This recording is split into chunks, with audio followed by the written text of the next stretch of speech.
Atomic Heart ended up being a boring experience for me. One of the biggest issues that prevents Atomic Heart from being a good game is its horrible pacing. It doesn't have a great balance. This game shines the most when we are in combat, but out of the 14 hours I had in this game, 8 hours was just me doing repeated puzzles. That is the biggest downside to this game. Atomic Heart feels like a puzzle game with some combat elements sprinkled in. And I don't hate puzzles. When puzzles feel unique, doesn't affect the overall pacing of the game, that's great.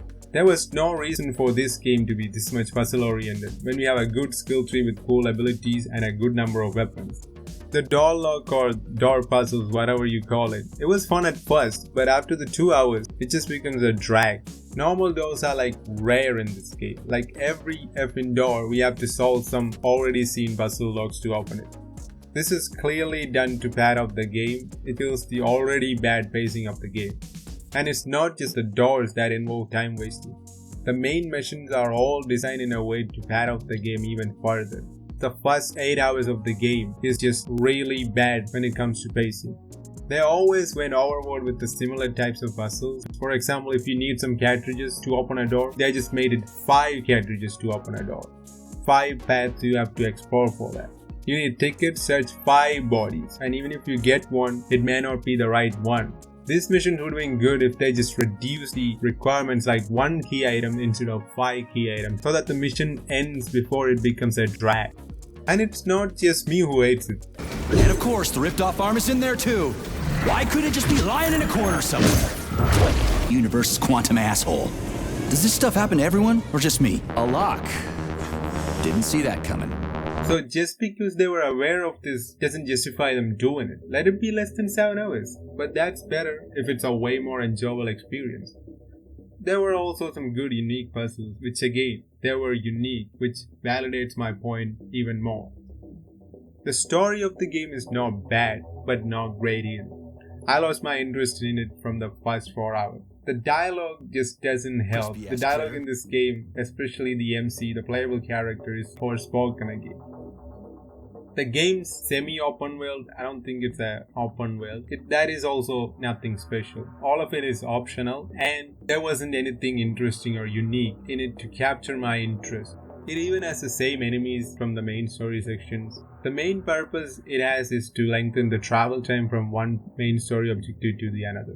To shorten that time, we got cars. It works well most of the time, but adding cars reduce the chances of open world encounters or like getting affected by open world encounters even further. You can just blast through it with a car. I mean, I'm glad you can. All I'm saying is it weakens the already weak open world content. The character designs and models are all also forgettable.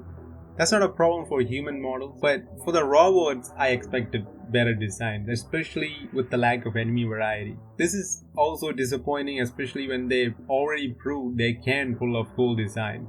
The twins are a good example of that. Their designs, movements, the cutscenes were so well done and fun. Compared to them, the rest looks so generic.